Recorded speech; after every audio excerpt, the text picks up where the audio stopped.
don Javier Díaz Canseco, tiene unos apuntes de una recopilación de hechos que lo han llevado a denominar el faenón cervecero. Don Javier, cuéntenos, ¿cómo es esta historia? Esta es la historia de la forma como se vendió la cervecera Bacus a grandes capitales extranjeros, perjudicando al Estado peruano con una evasión millonaria de impuestos y, por otro lado, perjudicando a los aportantes a las AFP. En esta operación intervino activamente un abogado, el doctor César Almeida, abogado de Alejandro Toledo y también ex jefe del Servicio de Inteligencia Nacional durante Toledo, y en el momento de la venta de la cervecera, presidente de CONACEF, el organismo que regula el manejo de la bolsa de valores en Lima. Almeida y su gente fueron sorprendidos con un maletín de $2 millones, y la investigación arrancó alrededor de dónde habían salido estos $2 millones y para qué destino iban. Estos $2 millones tenían una razón fundamental de ser. Almeida había sido nombrado por el más alto nivel del gobierno, Toledo, como jefe de CONACEF, el organismo encargado de regular la bolsa de valores. Precisamente cuando en Lima se desarrollaba la guerra de las cervezas, el pleito entre una empresa venezolana y una colombiana por ver quién controlaba la mayoría de acciones de la empresa Bacus. En ese momento interviene como presidente de CONACEF, con nuevos gerentes nombrados por él, Almeida, y a velocidad del rayo, en 24 horas, ante una solicitud de la empresa mayoritaria que era Bavaria, acuerdan que la venta se produzca sin hacer una oferta pública de adquisición.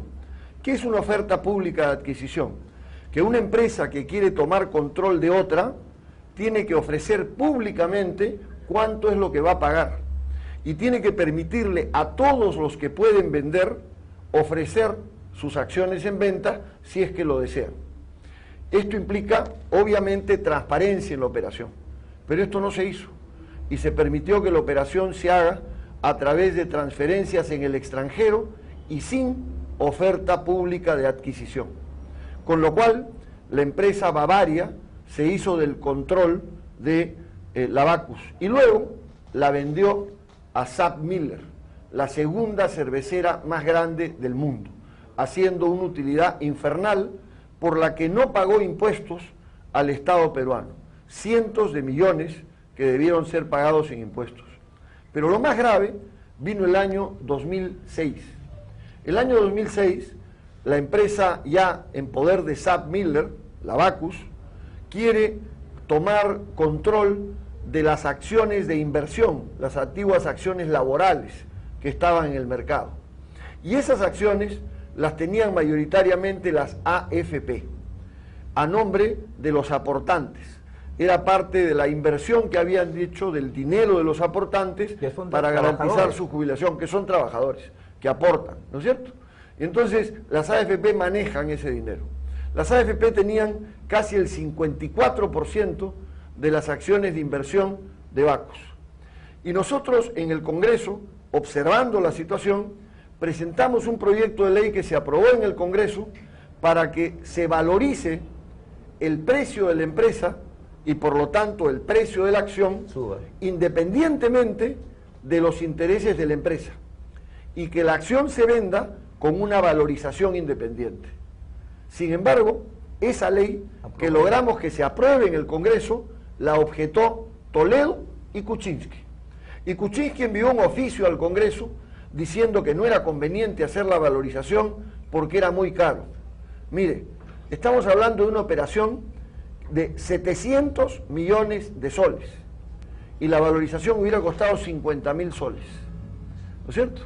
Pero si se hubiera hecho una valorización, las empresas hubieran recibido no 700 millones, las AFP hubieran recibido no 700 millones por la venta de las acciones, sino que hubieran recibido 4 veces más, porque las acciones se vendieron a 2 soles con 47 centavos y la valorización de una acción de inversión normalmente es el 10% de la acción principal que tiene voto en el directorio. La acción principal se vendió a 85 soles y por lo tanto la acción de inversión debería haberse vendido en alrededor de 8 soles 50. En lugar de recibir 8.50 por cada acción, recibieron 2 soles 47 centavos, aprovechando que la ley fue observada y retenida. Y en ese mes y medio hicieron la operación.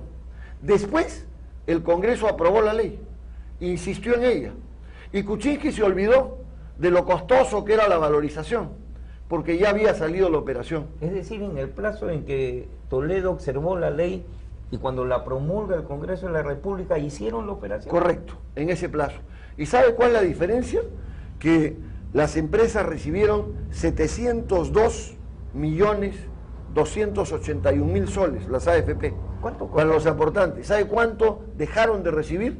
Si se hubiera vendido a 8.50, dejaron de percibir 1.714 millones de soles que hubieran engrosado el fondo de jubilación de los aportantes de las AFP. Entonces, esto es un abuso completo. Y ese abuso completo fue posible por una maniobra política que detuvo una ley que hubiera exigido una valorización independiente para que el precio de la acción sea objetivo y se defienda el interés de los aportantes a las AFPs. Pero mire usted qué curiosa la historia, porque al poco tiempo de esta operación, cuando dejó de ser ministro, el ministro de Economía de esa época, el señor Zavala, fue nombrado como gerente de asuntos corporativos, adivine de quién. No me diga que la Bacus. De Bacus. No puede ser. Y luego se fue a Panamá. Y luego, cuando dejó el ministerio el señor Kuczynski, ¿no? Terminó siendo director de Bacus. ¿Kuczynski? Sí, Kuczynski, que no tiene nada que ver con negocios cerveceros, por supuesto. Entonces, la verdad es que estos temas son extremadamente preocupantes. Y el destino del maletín de los 2 millones de dólares de Almeida ¿Cuál fue el destino? nunca se aclaró. Almeida amenazó en Caretas con ser testigo, colaborador eficaz y contar todo lo que había ocurrido si es que este tema no se aclaraba.